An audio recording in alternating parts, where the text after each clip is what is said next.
Nakagawa na ba kayo ng kalabasa recipe na katulad nito? Tara, wala na pa tumpig-tumpig pa. Dahil ngayong araw na ito ay gagawa tayo ng kalabasa chicharon. Tara, simulan na natin.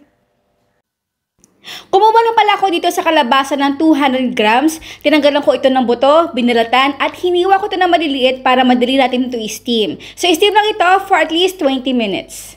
Meron tayo dito ang 3/4 cup na bigas. Kahit anong bigas ay okay na naman din yun. Basta tuwal lang or huwag na glutinous rice o yung malagkit. So, hugasan na natin ito ng 3 beses. Nag-PTA meeting ako, kaya ganito suot ko. Ayan, nagluto na yung ating kanin. So, wawag-wag lang natin ito para madali na tayo maglagay mamaya. Pero this time, ay gagamit na tayo dito ng ating blender para mas mapadali yung ating trabaho. So, ito nga pala yung in-steam natin nga kalabasa kanina. Talaga na mga malambot na siya. Ayan, nakikita nyo. At ilalagay ko na ito directly dito sa ating blender. Para naman sa ating pampalasa, paminta, onion at garlic powder, konting asin, beef powder, at atsuwete powder. Pampakulay ito. So dito guys, maglalagay din tayo dito ng mga 1/4 cup ng tubig. So dito ay pulse lang muna tayo. Madali kasi mag-overheat yung ating blender, kaya dahan-dahan lang muna. Yan. Pag ganito na at hindi na umiikot, dagdagan pa natin ng konting tubig. Ibaboy lang natin ito for 1 minute.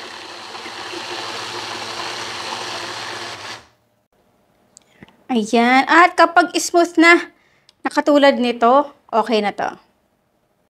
Ayan. So ito, ilalagay lang natin dito sa ating silicone mat na pwede siyang pang-init at padlamig na hindi agad-agad siya nasisira. Kaya tamang-tama yan, nakababad sa araw overnight.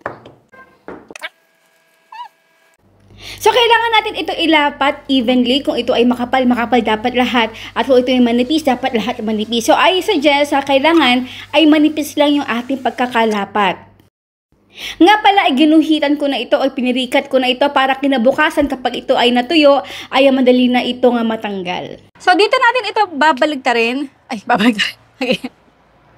So, dito natin ito ibababad sa init ng araw talaga. So, makikita nyo, super nipis, basa-basa. Wait na tayo after 1 day. At after 1 day, naku, tama-tama talaga yung init ngayon at talagang mabilis na mag-dry yung ating mixture. Ayan siya, nakikita nyo. At kapag ganyan na, nakikita nyo na talagang makintab-kintab na ito. At matigas, makintab, shiny, okay na yan.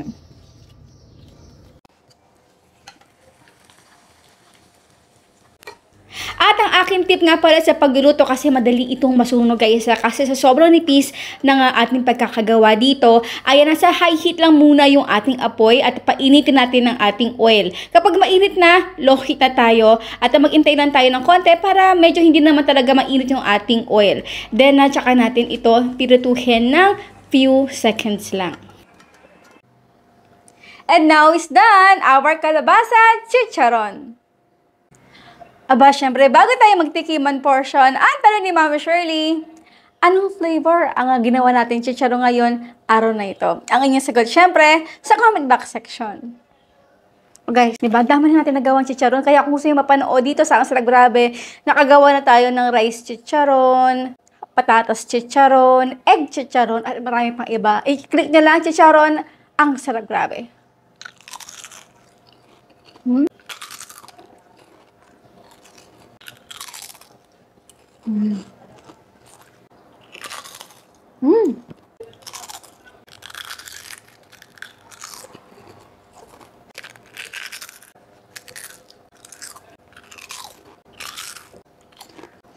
Hindi na ako mag-explain na dahil narinig nyo naman kung gaano kalutong yung ating kalabasa chicharon. So, ayan po guys, maraming pasalamat sa inyo lahat. Ang ating outro, keep safe, be healthy, and be happy. Bye!